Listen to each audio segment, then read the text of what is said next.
এই পর্যন্ত আমরা তালিকা পেয়েছি, শুধু মাদ্রাসার ছাত্র ৭২ জন শহীদ হয়েছে, এর ভিতর ২২ জন আছে হাফিজুল কোরআন। এবার দেখেন এত ত্যাগ তিতিক্ষার পর আমরা কি দেখলাম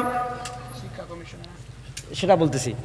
আমাদের দেশে ২০১২ সালে যে কবির চৌধুরীর যে কমিশন গঠন করা হয়েছিল, এই কবির চৌধুরী কমিশনার গঠনের মাধ্যমে আমাদের শিক্ষা ব্যবস্থাকে ধ্বংস করে হিন্দু আধিপত্যবাদী হিন্দুদের বাংলাদেশ প্রতিষ্ঠা করার জন্য বাংলাদেশের ইসলামী তাহজিব তামাদ্দুনকে শেষ করে ভারতীয় হিন্দুত্ববাদী সিলেবাস প্রণয়ন করে শুধু মাদ্রাসা, শুধু স্কুল না, আমাদের আলিয়া মাদ্রাসার শিক্ষা ব্যবস্থাকে ধ্বংস করে দেওয়া হয়েছিল।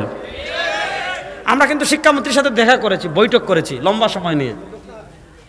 তিনি আমাদেরকে আশ্বস্ত করেছিলেন যে ২০২১ শিক্ষা সিলেবাস বাতিল করা হবে, ২০১২তে ফিরে যাবে। আমরা তাকে ওয়েলকাম জানিয়েছি, স্বাগত জানিয়েছি, ধন্যবাদ জানিয়েছি।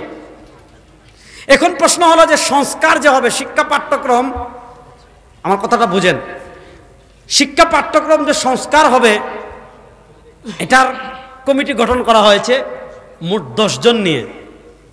এই ১০ জনের ভিতর একজন হলেন অধ্যাপক কামরুল হাসান মামুন, আরেকজন হলেন, আমি নাম পড়ছি, সামিনা লুৎফা নিবরা।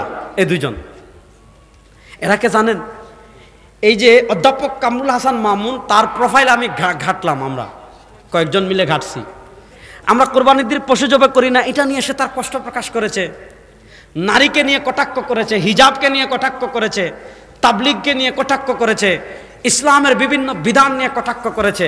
এবার বলেন, যেই ব্যক্তি ইসলামের বিভিন্ন বিধান নিয়ে কটাক্ষ করেছে সে তো শাহবাগী, সে তো নাস্তিক। আমরা ফ্যাসিস্ট আওয়ামী লীগকে এজন্য সরিয়েছি আন্দোলন করে, আমাদের ভাইয়েরা মুগ্ধ, আবু সাঈদ, তাহমিদ, আমাদের যে সকল ভাইয়েরা রক্ত দিয়েছে তারা কি এজন্য রক্ত দিয়েছে যে আপনারা এই ধরনের একজন শাহবাগী কুলাঙ্গার নাস্তিককে আপনারা কি করবেন? পাঠ্যক্রম সংস্কার এবং পাঠ্যক্রম সংশোধনের তালিকায় রাখবেন। এজন্য আমাদের ভাইয়েরা রক্ত দেয় নাই। কথা পরিষ্কার, এই দুই নাস্তিককে যদি আপনারা বাদ দিয়ে এদেশের সাধারণ মুসলমান আলেমদের প্রতিনিধি যদি নিযুক্ত না করেন, আপনাদের পরিণতিও ফ্যাসিস্ট আওয়ামী লীগের মতো হবে ইনশাআল্লাহ। আপনারা কি মনে করেছেন যে আপনার আন্দোলন করলাম, সারা বাংলাদেশের মুসলমানরা আন্দোলন করলো, এখন একটা হলো ট্রান্সজেন্ডারকে সাপোর্ট করে, এই যে মহিলা যেটা, এটা হলো ট্রান্সজেন্ডারকে সাপোর্ট করে, আর ওই পুরুষ যেটা, এটা হলো ১০০ ইসলাম বিরোধী। এবং ফেসবুকে সেই ইসলাম বিরোধী লেখা ওপেন লিখেছে। এমন একটা লোককে আমাদের দেশের শিক্ষা সিলেবাসে কি করা হয়েছে? নিযুক্ত করা হয়েছে।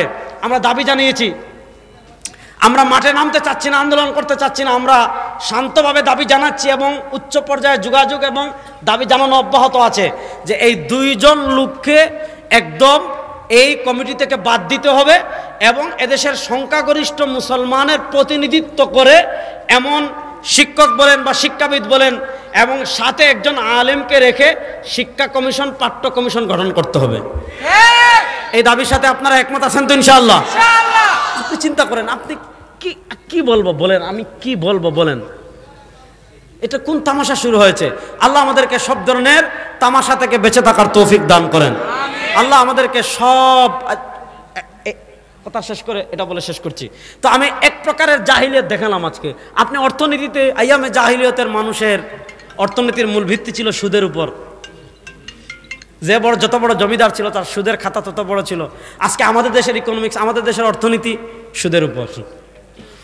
সব কিছু মানে জাহিলিয়ত সব নতুন রূপে আমাদের দেশে ফিরে আসছে। সুতরাং সকল জাহিলিয়ত থেকে মুক্তি পেতে হলে একটা জিনিস লাগবে, ওটার নাম ইসলাম। বলেন ওটার নাম।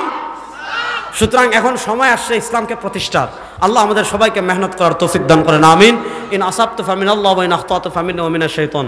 সুবহানাকাল্লাহুম্মা বিহামদিকা।